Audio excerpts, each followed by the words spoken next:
All right, it's the Houston High School Huddle. We're getting ready for week 3 of the high school football season. But every time before we start week 3, we got to look back at week 2. I'm joined by Dave Campbell's Texas high school football analyst, Matt Stepp. You know him. You love him.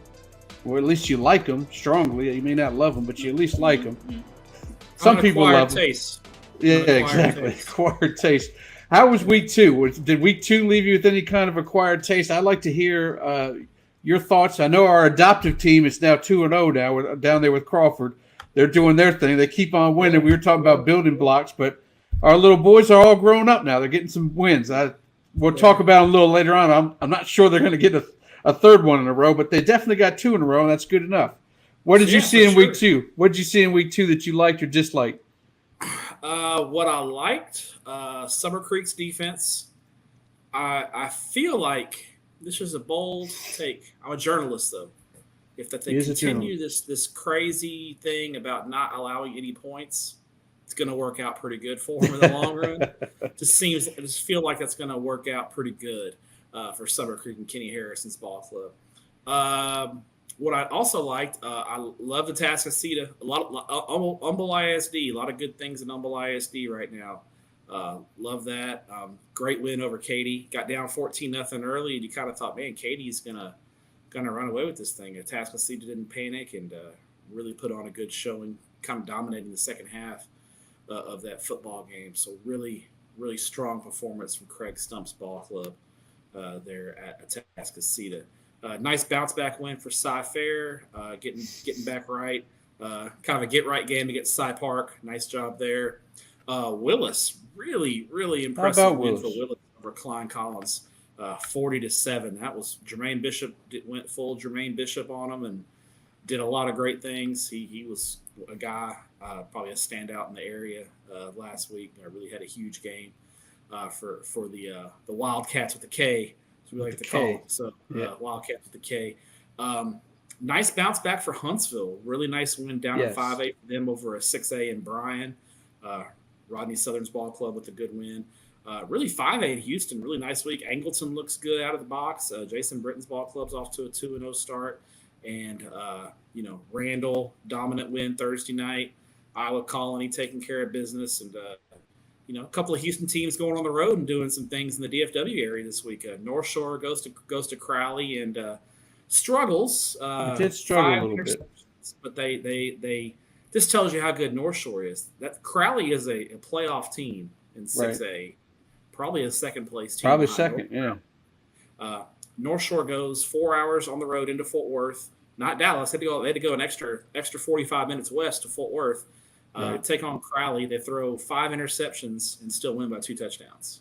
And it was 28-7 late. Crowley kind of got I don't want to call it a garbage touchdown, but kind of a window dressing touchdown late in the game to make this look closer. Then on Saturday, Fort Bend Marshall comes up to Dallas, takes on Class 6A Skyline, a Skyline team that was 1-0, and Marshall. One of the best linebackers in the state too. There with Bo Barnes, who did get a pick 6 in the game. He got half of Skyline's points in the game, but Fort Bend Marshall had enough to come up to the DFW area and get a win 28-14. So some notable performances in week 2 from the area. Klein Kane did well as well. I mean, they're getting some attention. We're going to get to this in a second when we get to the coaches poll. 2 teams that are really getting they're getting their props from the other coaches is Klein Kane and then Fulsheur's big win over Ridge Point, really stomping the. I mean, you told me you guys had them in your top 10. Coaches had them in their top 10, but really to get in there and score point for point, because it's not like Austin Carlisle didn't do anything. He did everything, and they still ended up winning the game on the road, getting that victory. Boy, I wonder how far you think. First of all, Fulsheur is going to be Division II, correct? How far do you think they could go there, or are they going to be Division I? I think they might be Division I. Division I, okay. I want to say they might be. A lot of those schools in that district aren't the biggest, so I think there's a decent chance to go. And I could be talking completely out of my rear end, but I feel I don't have my magazine of my enrollments in front of me. But I believe they have a chance to go D1. So yeah, great win for Coach Canuti's ball club. That 3-headed monster they have in the backfield, impressive. They were down 21-6 early. Ridge Point hit them with a haymaker early. They were up 21-6, and Ridge Point and Fulcher stayed the course and did a great job coming back and really entertaining win Thursday night for those guys. That big Zane Smith, one of the three-headed monster there, what a fire hydrant that guy is. Just built like a Mack truck, and he finds his way into the end zone every game while Broadway's doing his thing on stepping out on Broadway, making them long runs and show-stopping you. And this guy just bulldozes his way into the end zone whenever he gets a chance. Is what they call him. Yeah. What a great head of hair. What a great – wish I had that head of hair. Exactly. That's why I wear a hat. That's why I wear a hat, because I ain't got no hair. That's why you got to. Hey, I'm doing the same thing, so I'm not saying nothing. Hey, let's dig into the coaches poll. I don't know if you have it plugged up there. We're going to pull it in here and tell me kind of what you think about that. Bridgeland's up to 4, and that's another team I meant to mention as well. They're climbing the ranks. They're doing their thing. They're playing tough opponents, and you're going to see them this weekend playing yet another tough opponent coming off of a loss. And the coaches they like Aldine Nimitz too. They got them in there at 18. Are they on the rise here? Can they be a top 15 team in the area? I mean, they're the best team in Aldine for sure. I'm not completely sold on them yet. They haven't really played anyone. I think the coaches need to start giving these 5A schools some love, man. This is only a 6A poll. My bad. Okay, you don't need to. Yeah, this is only 6A. I'm sorry. I should have clarified that for you. I think we're a little low on Pearland. I mean, that loss to Fulcher looks pretty good right about now. It does. So I think we're a little low on Pearland. I would have Pearland a little higher. I don't know if Houston Lamar is a top 20 team in the area right now. Just personally, they've just really struggled out of the gate. We kind of thought they'd struggle. I don't feel like they're a top 20 team at the moment. And I think Willis, on the strength of that performance against Klein Collins, I think Willis may be a little bit low. But I mean, you're picking nits. I mean, I think the top 3, are pretty set. I don't know if Atascocita, a great win over Katy, but I mean, I'm not sure how you can jump. Well, that win over Katy jumped Summer Creek. That's what. Yeah, for somehow that jumped them, even though Summer Creek doesn't want to give up any points. Yeah, I mean, I feel like Summer Creek's done quite a bit early on. I mean, 2 nice wins over Summer Creek, and I mean they're. Atascocita's win over Katy is the best win, and they got to win over Lamar. But I mean, Summer Creek's 2 wins over Shadow Creek and Lamar aren't anything to sneeze at either. So, right, but that'll work itself out. They'll play each other. They will play each other soon. That's the thing about rankings. I do state rankings at Dave Campbell's, and a lot of stuff works itself out. It's a lot of fun to talk about, and it works itself out in the end. It'll come out in the wash, as they always say. It comes out in the wash. Yeah. Well, we got week 3 coming up, and teams are actually starting to play district play. I know almost all the 5A districts are playing because they shoved them all in 9-team districts. But 6A, we got College Park taking on Conroe. College Park was not impressive to us last week. They were the week before, not so much this past week, and now they're taking on Conroe to start off district play. What do you think of this one? College Park played a really good team in Klein Cain last week, so Conroe's been beaten up on A-Leaf a little bit to start the year, but the defense for Cedric Hardeman's ball club has been really good to start out the year. I haven't seen that offensive explosion yet, especially against maybe some weaker competition in A-Leaf that maybe you would think they would handle with a little bit more ease. Where College Park has played the toughest team out of anybody with the Klein Cain game. They lost by 3 touchdowns. So I think it's a huge game when it comes to playoff positioning. This is what we like to call a buffer win. The winner of this game can kind of insulate themselves in a potential tiebreaker, because I think both of these teams are going to be kind of, I think what you've got in 13-6A is Willis and the Woodlands kind of separating themselves through the very shortened non-district schedule. And then you kind of have College Park, Conroe, Grand Oaks, maybe Oak Ridge has struggled, but I feel like Oak Ridge will be in the mix still, kind of fighting for those last 2 playoff spots. So you need to get this win here. So it's a huge game. I think it's going to be close. It usually is when these two get together. I lean to Conroe slightly, but I mean, I really feel like it's a coin flip game, and one that I'm watching very closely, because I think that middle pack of 13-6A starts to sort itself out right now with this game, because this is huge. I like seeing these games off the bat too, when the players aren't all beat up from a long year, and then all of a sudden having these games in week 8, 9, or 10, have it right off the bat. I kind of like it like that.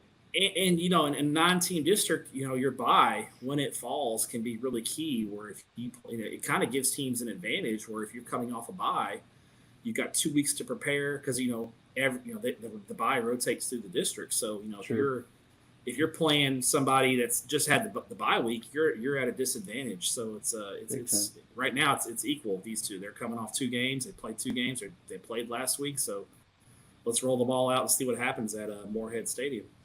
Absolutely. All right, we got C.E. King taking on Spring Decaney. Spring Decaney took a tough loss last week to Pato. Now, granted, that was in an absolute storm, and the ball was falling all over the place. But still, they got the 2 superior athletes over there with Nick Townsend and Tanuk Hines. They still came up short to a Pato team that really didn't have that much of an offense working for them. They do have a solid defense, though. And C.E. King, they got off the snide there against Dickinson. So tell me what you think about in this one. Yeah, really nice win for C.E. King. And Decaney's off to a little bit of a slow start. I believe they're 0-2. I think they dropped 0-2. You're right. So a little concerned about Anthony Williams Ball Club in non-district so far. And King is always tough. They always graduate really heavy, and the next year they come out and nobody really thinks much of them, and they go 3 rounds deep in the playoffs. That's a good Dickinson team they beat last week. Dickinson's kind of a tough luck 0-2, but I don't think Decaney's playing very well right now. I mean, I get it, the storm, and everything, right. Probably that evened the field and maybe gave Pato a little bit of an advantage. But I kind of like C.E. King in this game. I think Decaney will get in the playoffs, no problem. But I think they're struggling a little bit. So I'll go C.E. King. Yeah, if they're going to struggle, this is the time to do it when these games don't mean much. But yeah, they need to get off the snide there too. This game happens every year, Spring Westfield and North Shore. To me, from what I've seen over the highlights, because we've had both the Spring Westfield games, this Westfield team's going as far as Miles Dent takes them, on offense at least. And the only way I say they stay in this one is if North Shore throws 5 interceptions, which apparently they do from time to time. Yeah, that's probably Caleb Bailey's worst game he ever played last week against Crowley. He threw 4 of the 5 interceptions, and Caleb Barrelin threw the other one. But I just don't think Westfield's got enough offense to keep up. This is an offensively challenged Westfield team. They graduated heavy on the offensive side of the ball. You do have Miles Dent back, but the offensive coordinator went to Richmond Randall. Stephen Hill, former St. Pius head coach. He's at Randall as their OC now. So you have an offensive coordinator change. You have a head coach change at Westfield. So a lot of just discombobulation there. Strong defensively, and the defense will keep them in a lot of football games.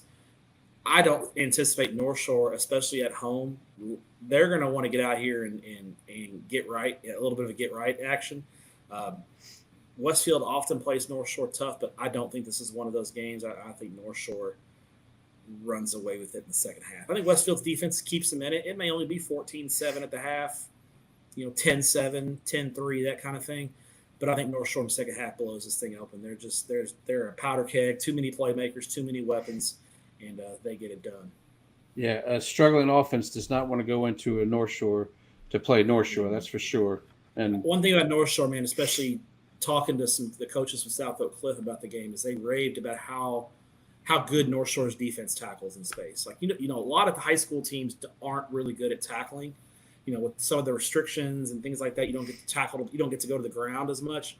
In North Shore, those guys, they rave about their tackling ability, how they tackle in space. They get their hands on you. You're not breaking tackles. You're going to the ground. Well, Stepp, I don't really care about how they tackle in space. I want to know how they tackle here on planet Earth. All right, forget all this astronaut talk. All right, I got out of control there. Sorry about that. Hey, Space City, H-Town. Hey, There you go. There you go. The next one up is Tom. Hey, this is a team that's struggling right now. Klein Collins, they've got to find their way here. Not only getting beat, but getting beat down. I mean, when you add those extra 4 letters, it makes the loss even worse. Mm-hmm. But they got beat down, and now they're struggling to get a win. And they have a tomball team who usually struggles at the beginning, turns it on in the playoffs. But man, they're in a tough spot this Thursday night. What do you think is going to happen in this one? This is a huge game for Klein Collins. It's not often that Klein Collins, they're traditionally year in and year out the best team in Klein. They've been consistent for a long time. They're not used to this. This is new territory for them, and they're. I don't want to say they're playing for their season because it's an 8-game district schedule, a long way to go. But I think they need to get right game. They need a win just to gain some confidence. Tomball's not the easiest team to do that against because Tomball, number one, always is scrappy. They always play tough, and they're always just kind of in the mix. And they're kind of like that pesky fly you can't get rid of. It's always around. Tomball's is always around in the regular season, and maybe they're not at the top of the district standings, but they're hanging around and they get in the playoffs and magic happens. I think, and maybe this is me relying, because nothing this season has shown me Klein Collins can beat Tomball.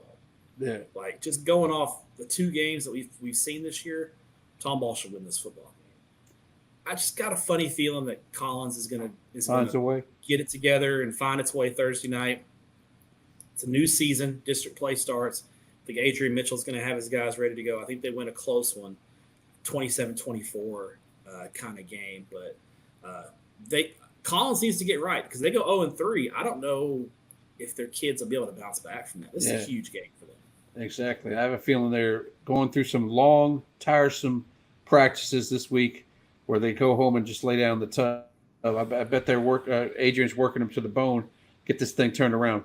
Another big matchup in that district is 2-2-0 teams, Klein versus Klein Cain.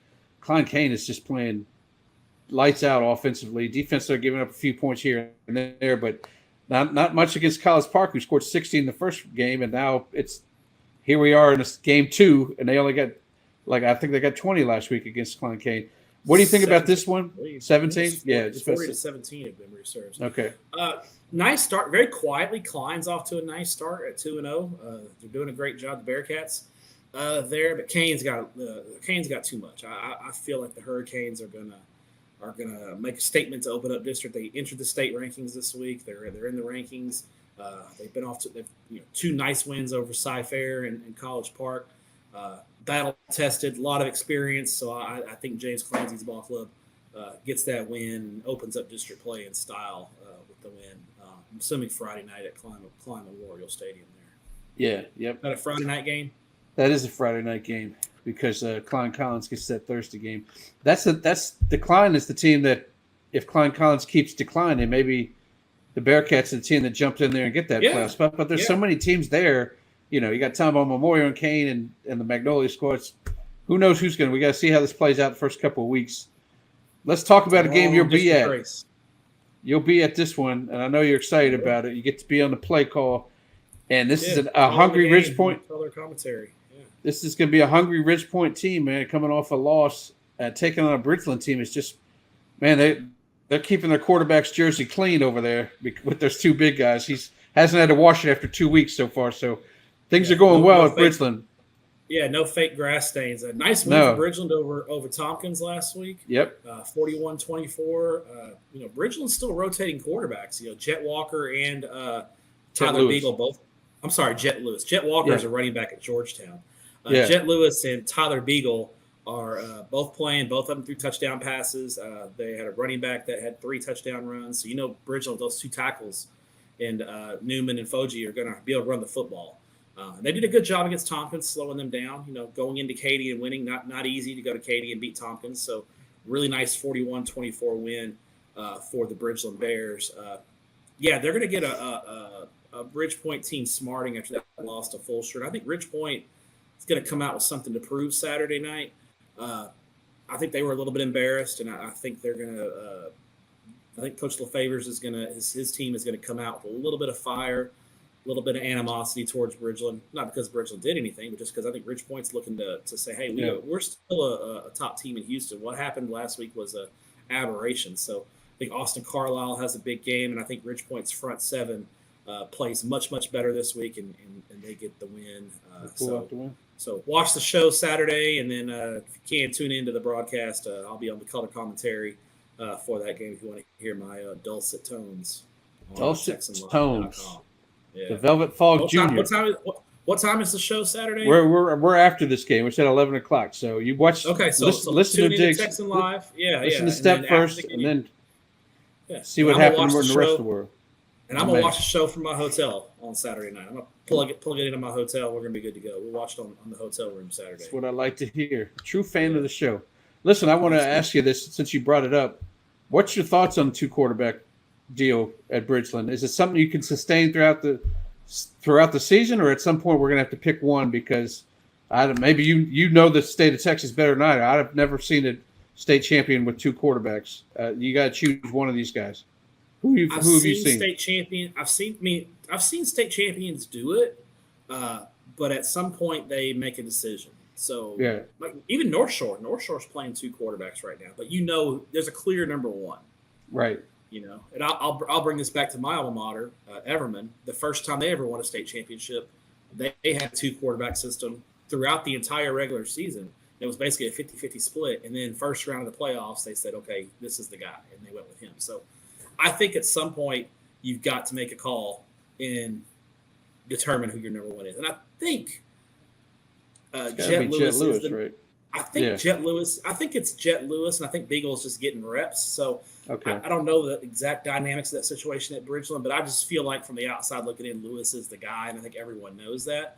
So I think you can sustain it. It's not an issue if it's understood that there's a clear number one, and the number two is the young guy who's just getting reps to get ready for next year. But I guarantee you kind of if it's a close game in the fourth quarter, that'll tell you all you need to know who the number one is. If this game is close down the stretch, Coach Madison's gonna play the number one guy, the closer, so to speak. You'll see the jet on the runway, as they say from time to time. What do you think about Cy Falls going into Clear Falls? That's an interesting matchup. Cy Falls coming off a loss. Clear Falls, they're trying to figure out what they got when they get into 24-6A. What's your thoughts on this game? This is a true pick'em game. It's a battle of the falls. Who's the number one falls in the H-Town area. I think this is a total toss-up. I think Clear Falls has played a little bit tougher of a schedule, probably a little more battle-tested. Both defenses are really good. These are two teams that are very similar in styles. They both love to run the football and be physical on the defensive side of the ball. So I think this is a true toss-up. I really don't have any reason other than the games down at Clear Falls. I don't know if that's at Veterans or at Challenger Columbia, but I'll go with Clear Falls being the home team. But I think this is a true pick-em. I think you could flip a coin and call it. I think it's just one of those really tight, really good non-district. This is a really interesting non-district matchup from a style standpoint and just seeing how these two teams match up with each other. Yeah, another interesting non-district is Cy-Fair against Dickinson because Dickinson's now in danger of going 0-3 just like Collins did. Cy-Fair coming off that win, we kind of figured they would against Cy Park, but not letting them score. That's got to be a little feather in their cap. Can Dickinson bounce back? They've been playing some quality squads here. Can they get a win in week 3? Yeah, I think John Snelson's ball club gets that win. I think I'll be shocked if Dickinson's 0-3. No, nothing against Cy-Fair. I think Cy-Fair is just young. Dickinson's experience. They've had 2 tough luck losses against 2 really good teams, and I think Dickinson gets right this week with a big win. I could see Dickinson winning by 17 points. Oh wow! At home, I think Dickinson makes a statement this week. So then let's bring it back to 17-6A. You still sticking with Stratford as your district winner before we get into district play there? Or still kind of up in the air. Stafford got a nice win last week, pretty dominant. I think Stratford's in 4A. Stratford got a nice dominant win last week and got right, but I still go with Stratford, but Cy-Fair and Falls are nipping at the heels. I got you. Another game I have on the schedule, Jersey Village against Cy Springs. I have it on our schedule because I still feel like a lot of people, I don't ever see any votes come in for Cy Springs in the coaches poll. I always feel like they're just, and I shouldn't say always because they haven't really deserved it several years back, but last year and this year, they're doing what they need to do with the Richardson twins in there. They're getting their wins. When's it going to take before somebody starts jumping on Cy Springs? Or do you think they deserve to be in the top 20? Maybe bumping out Lamar? Talk to me about that team. Absolutely. Yeah, I think right now, today, if Cy Springs and Lamar played, I would pick Cy Springs. Okay. I think the job that O.G. Fagan has done at Cy Springs is really one of the more underrated jobs in the state of Texas, considering where that program was and where he's got them to. They're off to a nice 2-0 start. Granted, the schedule's been a little bit light. They beat last week. They took care of business there against A-Leaf Taylor, and then in week 1, knocking off Fort Bend Bush. Condolences to everybody there at Fort Bend Bush. Coach Aldridge is passing away suddenly, so really sad thing there. But they took care of Fort Bend Bush in week 1. So Cy Springs is taking care of business. They just don't have that real signature win yet because the schedule's been a little light. This will be a nice feather in their cap. Jersey Village is always a solid team. But it gets real for Cy Springs when district play starts because they get right out of the box. You got Cy Ranch and Bridgeland, top first 2 district games. So if I'm a Cy Springs fan, I'm not too worried about it. I mean, I feel like, we'll take care of business. We'll be in that poll, no doubt. And you might start getting some statewide attention here before long. Excellent. All right, let's talk about Clear Springs and Houston Lamar. We talked about Lamar already, and this is to be a measurement game for me to just see with my own eyes. I mean, you play Atascocita, you play Summer Creek, you're expected to lose. You're hoping to be competitive, which they weren't. Clear Springs is another team that probably is probably going to be the favorite here, but I'd like to see Lamar at least get some points here and do something against this team that's got Salazar and Tunkara out there doing their thing. Yeah. Which HISD stadium is this game at? Is that Butler? Oh, I haven't even checked on that one. No, don't worry about it. I'm not quite sure. I don't know if you had it pulled up already. I didn't. With Delmar being worked on right now, the damage is kind of throwing the HISD schedule. They got games kicking off at 8:30 in the morning on Saturdays, so you can get. I saw that. Yeah, they got games at 8:30 a.m. So, hey, you can get that in time for the Saturday show, though.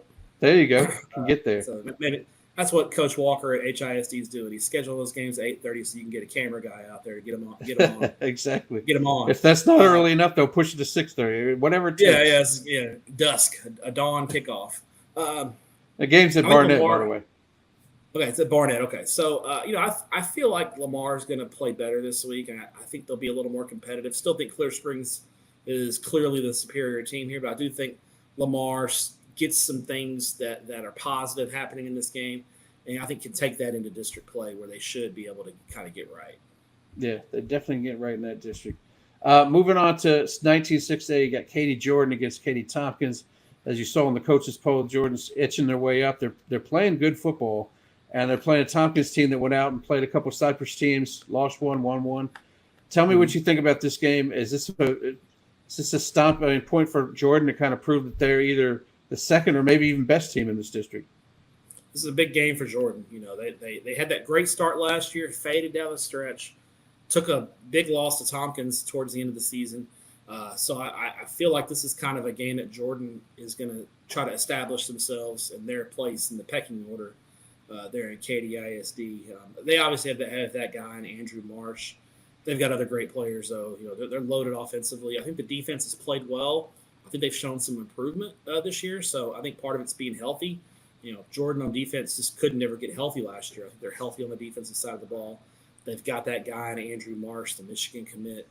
So I think Jordan gets a little bit of I still think Katie's the class of the district, but I think Jordan's going to make a strong case for number 2 this week with a nice win over Tompkins. Well, since we started talking 19-6A, it's time. It's time for Steps way too early after 2 weeks of watching football. Yeah, I want you to tell me right now, while district play is just starting, what are the 4 teams that make it out in 19-6A? You told me 2 of them. Give me the other 2. I'm going to go Katie 1. I'm going to go Jordan 2. I'm going to go Tompkins 3. And I'm going to go Cinco 4, even though they're 0-2. Cinco's played the Woodlands and Tomball. Tough loss to Tomball last week. So I'll go Cinco 4. But there's some teams playing good in that district. You got teams.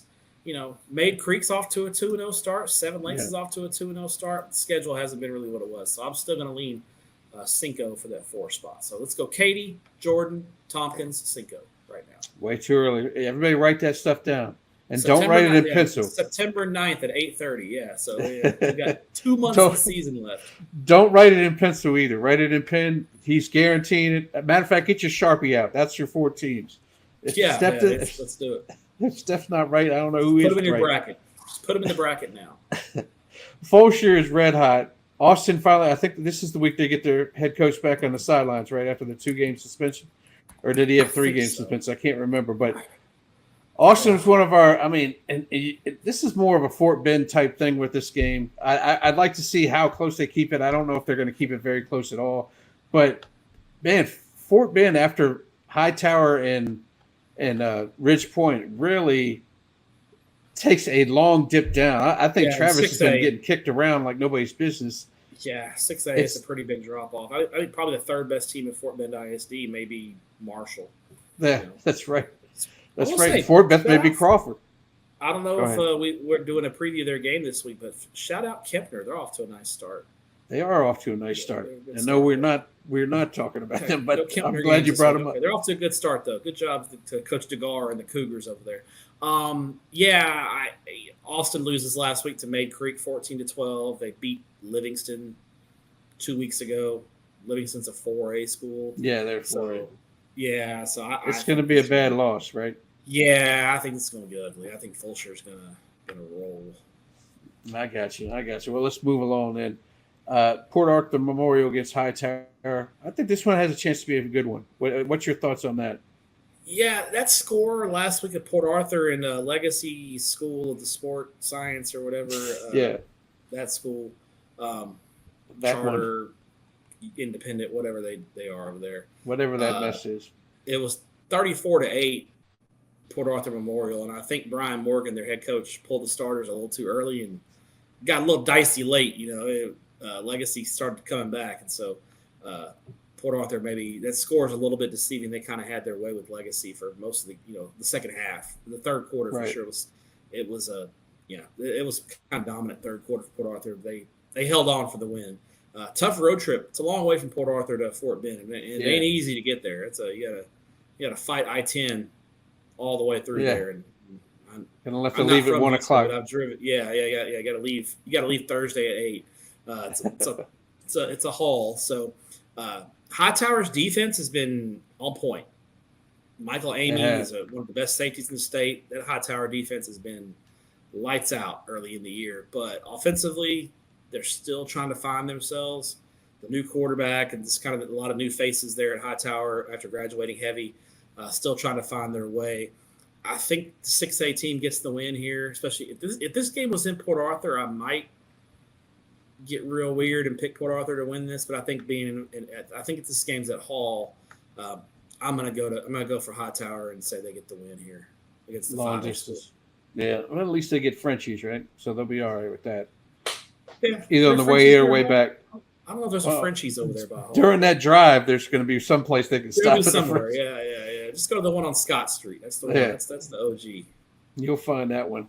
I brought this one up because Richmond. I just want to talk a little bit more about Richmond Randall, and we already discussed about how Travis is really struggling in their games. But Randall coming down there on a Thursday night, they could put a hurting on this team. Richmond Randall's really playing some good ball. I know they're 5A going up against 6A, but this is a quality 5A squad.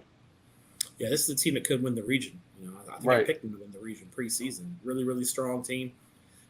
I would have liked to have seen Coach Randall schedule a little bit stronger in non-district. I mean, you look at their their district's tough though. I mean, you're going to get they got Iowa Colony in district play. They got Fort Bend Marshall in district play, so they'll get tested in district a little bit.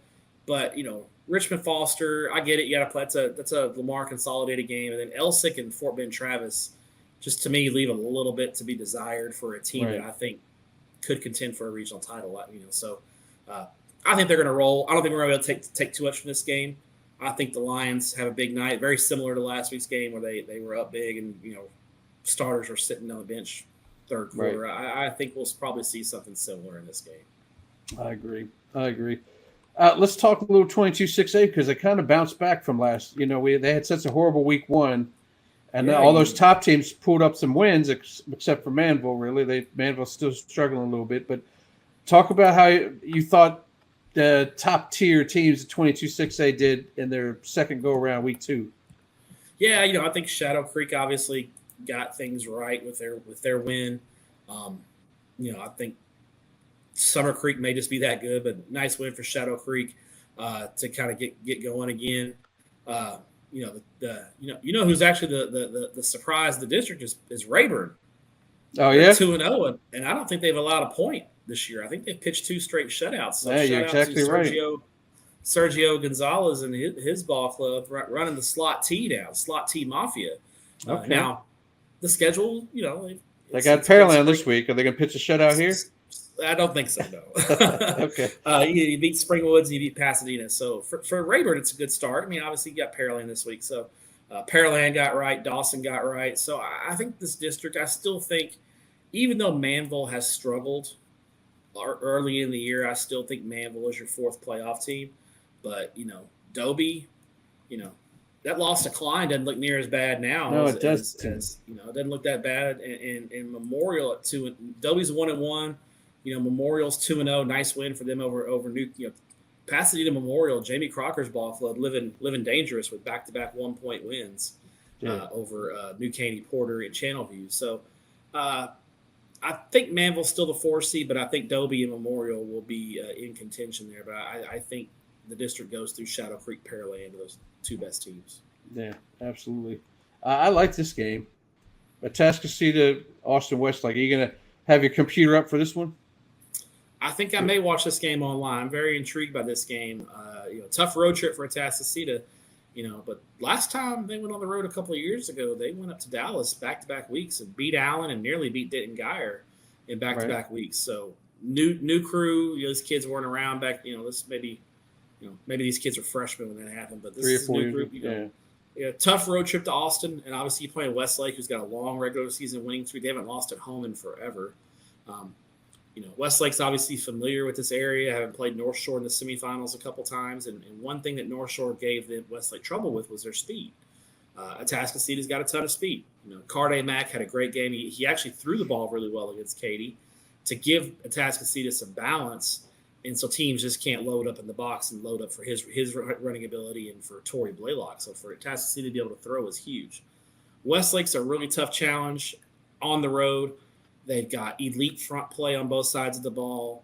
They're going to be super well coached. They're going to have good depth, and they have great quarterback play. They've got a kid named Reese Wise, who's a junior, probably going to be the next guy at quarterback there at Westlake. So I think at home I got to go with Westlake in this game over Atascocita. But I think it's going to be a fascinating interregional matchup. Yeah, and teams that could meet again. Possibly, if the brackets break right. The brackets break right, they could play again.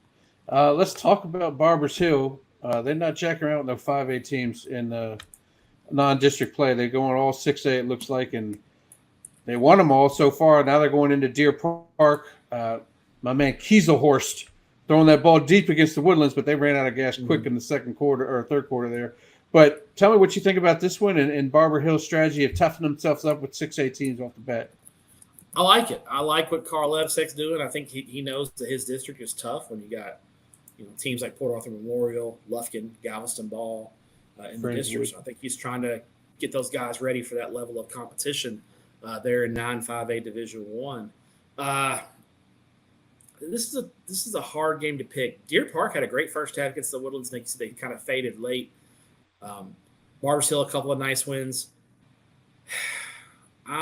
I've been going back and forth on this one since you sent me this game. I'm going to go with Deer Park at home, 6A at home. But I think this is another one of those real coin flip type games. If Friday night I see Barbers Hill won, I wouldn't be shocked at all. What is that travel like? They're not too far away, are they? No, they're not far apart from each other at all, really.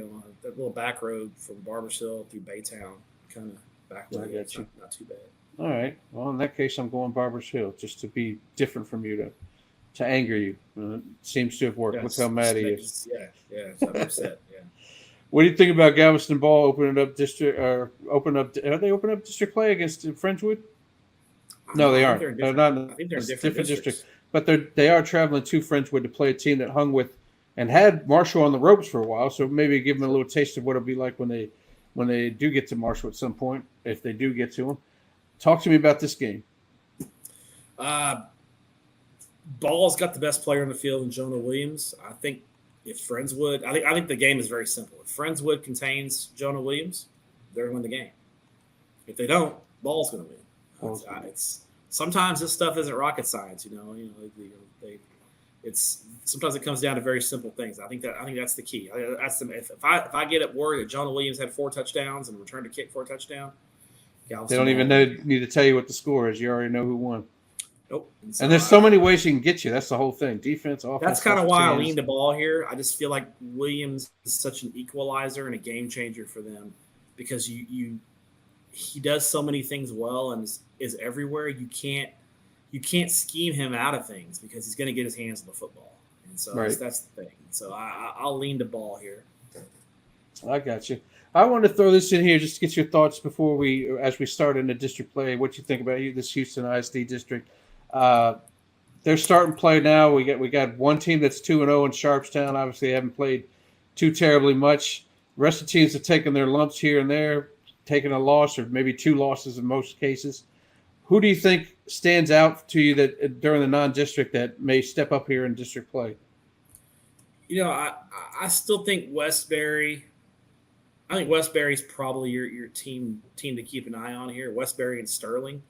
Westbury's 1-1, Sterling 0-2.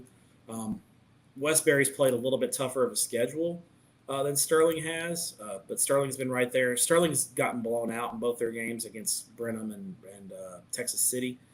Westbury's played a 6A opponent or two, so playing Dulles and it puts 6A beating Dulles and losing to Terry in a relatively close game last week. So I think it's pretty wide open. I think Westbury and Sterling are kind of your two teams to beat. I do think Waltrip is probably your 3 seed, and I think that 4 seed battle I think is really wide open. I mean, it's crazy. I might take Spring Woods for number 4. Yeah. I think it's kind of wide. I think Galena Park could get in there. I could see Madison getting right. Of course, Madison got blown away by Class 4A Yates last week, so I'm a little worried about the Marlins. But I think your top 3 are Sterling and Westbury and Waltrip, and I think that 4 spot is really up for grabs. Excellent. Well, we're a week away from district play here in 11 5A Division I, but LaPorte, they took one on the chin against 6A Kingwood. You were talking about how great Humble ISD did last week, but there's another team that did good for you, Kingwood, and beating LaPorte at home. Talk to me about this game against P&G as we're about ready to get started on some district play in the future. And also, you mentioned him a little earlier. Angleton's been doing pretty well in the non-district. They've been scoring at will. They're about ready to get into district play too after their next game and in an open week. Maybe talk a little bit about LaPorte and Angleton and obviously the LaPorte P&G game. Yeah, talk LaPorte and P&G first. I think it's a really difficult matchup for LaPorte going on the road. P&G is known around the state as one of the toughest places to play. And P&G, they're tough to run against. It's typically tough to run the football against P&G, and that's kind of LaPorte's offense kind of plays right into their hands. So I think from a schematic matchup standpoint, it's going to be a tough matchup for the Bulldogs in this one. I've been impressed with Angleton. They're 2-0, 52 points last week against Brazoswood, looking good. They should win this week. They'll be big favorites against Foster. I think they'll be 3-0. And then, you kind of get into the district play, and I think, they play. Are they the team to beat in district? Yeah. I had said LaPorte. Yeah. I had said LaPorte in preseason. Sorry, go ahead. No, I think I thought LaPorte was going to win the district in preseason too. And Angleton's has just been really strong right now. They're going to play week 10. I think we'll find it'll work itself out. But right now, yeah.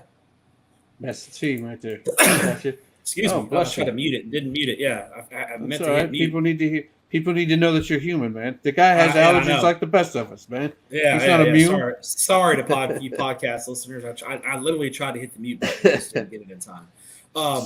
You can probably hear me. I was trying to hold it off as long as I could. Yeah. I feel like that Week 10 game is going to be huge. It's going to decide the district championship when LaPorte and Angleton get together.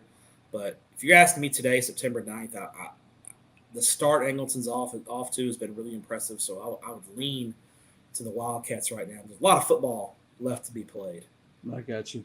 A lot of football being played in Division II as well. Huntsville's going down to traditional power Cedar Park. And you had already mentioned they lost by 4 to Brenham, but they came right back and took down Bryan big time. We both said this could be a Huntsville's year to go deep in the postseason. They're going to have their troubles with P&G in their district, but talk to me about this game. Yeah, tough road trip. You got to go into west, northwest Austin there in Cedar Park. Not an easy place to play, and a good team. Cedar Park beat Vandergrift last week in overtime. Really nice win for former Red Oak head coach Mike Quintero, who's now the head coach there at Cedar Park. Really nice win for those guys. I went back and forth when I was writing about this game for Dave Campbell's Texas football. I've been big on Huntsville all year, so I'm going to stick with Huntsville on the road. But I think it's going to be a really tough environment. I think Cedar Park last week was my reasoning was I feel like last week was Cedar Park's Super Bowl. That's Cedar Park and Vandergrift's kind of a rivalry. Vandergrift kind of broke off from Cedar Park. That when Vandergrift opened up, they pulled a lot from Cedar Park. So kind of a rivalry type game in Leander ISD. So I wonder just at Cedar Park what they have left in the tank this week after an emotional overtime win over Vandergrift. Now you got a really, really talented Huntsville team coming into town. So I'll lean to Huntsville here.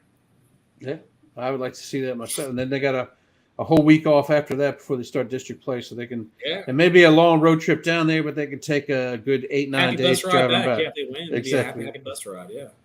Absolutely. All right, let's talk a little 11-4A because they're going to start district play this week as well. In the preseason, we talked a lot about Houston Worthing, and they've done nothing to turn you away from that. I mean, they've outscored their opponent 73-7 the first two games. What do you think about this district? Has any of the teams in the non-district stepped out to you besides maybe Worthing? Yeah, Yates has been impressed. Yates probably should be 2-0. They kind of let one get away against Brookshire Royal in the opener. I think I talked to Raphael Thomas today, and I think he told me in that game they had 17 penalties.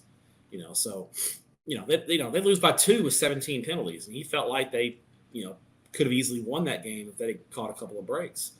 So they bounced back and blow out Madison. So I think Worthing has clearly been the most impressive team in the district. I mean, they've got 2 wins, blowing out Terry, which is a 5A school, and then they blow away Wharton, who's been struggling but still a non-HISD team. So you got to go Worthing 1. I think Yates is kind of established themselves as a clear number 2, and then I think you've kind of got Furr and Wheatley, and maybe Booker T kind of coming back into the mix as kind of the teams fighting for that 3rd and 4th spot. Booker T Washington had a rough year last year. I think they're a lot better this year, so I think they could be back in the playoff mix this year. Gotcha. Now, listen, this is where our adoptive team picks up their first loss. I don't want to hear you tell me I'm wrong about that, but it's going to be interesting to see Belleville come down, and I believe they're playing that one at Hall Stadium as well. I don't know how many times Belleville's been down there to play at Hall Stadium. You tell me, but they're going to be taking on these Crawford boys. Yeah, I mean, I'll say this: if Fort Bend Crawford pulls this one off, I'm actually going to watch Fort Bend Crawford next week, week 4. I'll see them week 4. If they pull this off, I'm buying a Fort Bend Crawford shirt at the game, and I'm going to wear it on the podcast the next week. So you got to.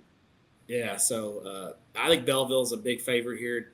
Obviously you got a lot of headliners: DJ Sanders, the D tackle, Dante Keys, the DN, D.D. Murray at running back. Belleville's just got playmakers all over the field. And this is kind of one of those games where Fort Bend Crawford's off to a great start, but they're playing an elite 4A team here. So I think we see Fort Bend Crawford look like a new school this week. Okay. Well, it was a good run for our little adoptive buddies. We're not going to put you back up for adoptive. 2-0 start. It's a great. Exactly. And I think after 2 weeks, I think Fort Bend Crawford can get into the playoffs. Yeah. I think they showed us enough. Compete. Yeah, I agree. Well, these two teams have showed us enough to get into the playoffs. Needville's off to a nice start, but Columbus is Columbus. Your thoughts? I mean, they got to travel up to Columbus to play them, but your thoughts on this one? The Blue Jays have been playing well for early on. They had Mike Giles' ball club. Mike Giles is one of the most underrated coaches in the Houston area and maybe even the state. He's a Stephenville guy. He comes up in that he came up in that Stephenville program. I knew him when he was a young assistant out at Athens, and I always thought he was an up and coming coach. And he's done a great job. He's been at Needville for 10 plus years now. He's kind of an institution there at this point. They've had some good teams. He's got another good team this year. I think they're the favorite to win their district for sure. Man, but Columbus is a different animal right now. They are just a flamethrower. Adam Schobel, Grayson Rigdon, Braylon Fisher, John Schobel on defense. They're just loaded. And, I don't know if Columbus will score 60 this week, but I think the Cardinals get a win and a really nice win over a good 4A Division I team. So they already have one win over Cuero, but I think they're going to have another 4A win on the ledger this week against Needville. Man, can I get you after week 2 to predict Columbus playing 16 games this year or no? Or is it just too early to say some stuff like that? The problem is they got to go through Franklin at some point. And Franklin's done nothing to make me think they won't be right there in the mix once again. So I think Region 3 comes down to Columbus and Franklin. All due respect to Hitchcock. But I think Columbus and Franklin, we're on a collision course for those two to play, I think, in my opinion. That'll be a sweet game. All right, well, let's finish this thing off by talking about our Black Cats. It's okay to lose to a good Edna team, but a 3A Edna team can't beat you by 28 points. It just can't happen. Tell me what happened in that game and how do you recover from something like that? This is one of the weird – Edna's beaten Bay City 3 years in a row. Like, I don't know if it's just one of those deals where Edna just has Bay City's number and Bay City doesn't take them seriously, or if Edna – this is their Super Bowl. I don't know. All I know is 3 straight years Edna has handled Bay City, and they blew them out. I was shocked at this score Friday. It was very, very that was crazy. Very disappointing if you're a Bay City fan to see those guys struggle the way they did. So I'm a little that maybe it's just a bad matchup. We'll see. But I'm sounding a little bit of a concern on Bay City right now. Yeah, that's just eventually those physical. If you can't handle Edna's physicality, what are you going to do when El Campo comes to town? Who's very El Campo is going to be physical at Bay City. That's a blood rivalry there. Yeah, exactly. Yeah, you can't lose by 4 touchdowns to 3A. It does. I don't. No, not when you're a 481 and you're state ranked. Bay City was state ranked, and that's not good. I think it's disappointing, and I think Robert Jones will be the first person to tell you that they were very disappointed in their performance Friday night. Well, despite their loss, we will have a story on them this week and this Saturday night on the upcoming. Bad timing on that one. I wish I could push it back a week, but it's too late. It's going to Saturday night. All right, let's finish it off with hit the wrong button. Where is stepping out to? Matt, where are you headed this week? I'm all over the state this week, Wizzy. So Thursday, I'll be in the Austin area. Big game Thursday night at the Field in Pflugerville. The Field. Okay. College A&M Consolidated out of College Station, who I know a lot of Houston area fans are familiar with. They come to Houston to play fairly often. Are taking on Pflugerville Weiss in a district ball game. The district opener should be a great game. They're in Pflugerville. Friday, I'll be back in DFW. Texarkana, Texas High taking on Midlothian Heritage. They're in Midlothian. Texas High is a top 5 team in 5A Division II. Off to a 2-0 start. Looking really good. They got a running back committed to Oregon, Tredarian Ball. Keep an eye on him. They beat up on Jason Witten too, didn't they? This past week. They did. They beat Argyle Liberty Christian bad. Yeah. So, and then Saturday I'll be in H-Town. My first trip of the year to Houston. 6:00 Saturday night at Sci-Fair FCU, aka the Berry Center. Ridgepoint and Bridgeland. Been looking forward to this one for all off season. Excited to be on the call this game on TexanLive.com, and excited to, even if I wasn't calling the game, I'm excited to see it. I think it's going to be a great game. And then after the game, go back to my hotel, get a bite to eat, maybe get some Frenchies, get a bite to eat, and check out the show. Catch the show. From the hotel room. Turn the air conditioner way up and catch the show. Excellent. You're not going to get an early afternoon game at 10 a.m.? They're playing a game at 8:30 for you. Yeah, Coach Thomas at Yates told me that they were playing at 8:30 Saturday. I think they're playing Scarborough, and so I was like, hell yeah, Yates and Scarborough, let's go. But my flight lands like at 10, and I'm. That sounds like some sweet fourth quarter action right there. Scarborough runs the flex bone. He told me, so he said the game may be over like in an hour and a half. That sounds like a sweet post-game speech action for you. Yeah. Run in the locker room right when he's saying, and you gave it your best shot. Yeah, and you're like, all right, well, I'm excited to get back to Houston. I'm excited. I haven't been to Houston since May. Oh wow! I came down there for 7-on-7 for a 7-on-7 tournament. It's been since May, so I've been down there. So you're definitely going down for a game, man. That one's one we're looking forward to. Wish we could have got it on ourselves, but yeah, we'll all be tuning you in, see what's going on there. Yeah. All right, Matt, we will talk to you next week on the Houston High School Huddle. We'll talk about week 4, and by then just about every single district's in, except for maybe 10-20% aren't still in it. Running around looking for those non-district games as they have only 17. A lot of travel. Exactly. All right, I appreciate it, Matt. We will talk to you next week, my guy.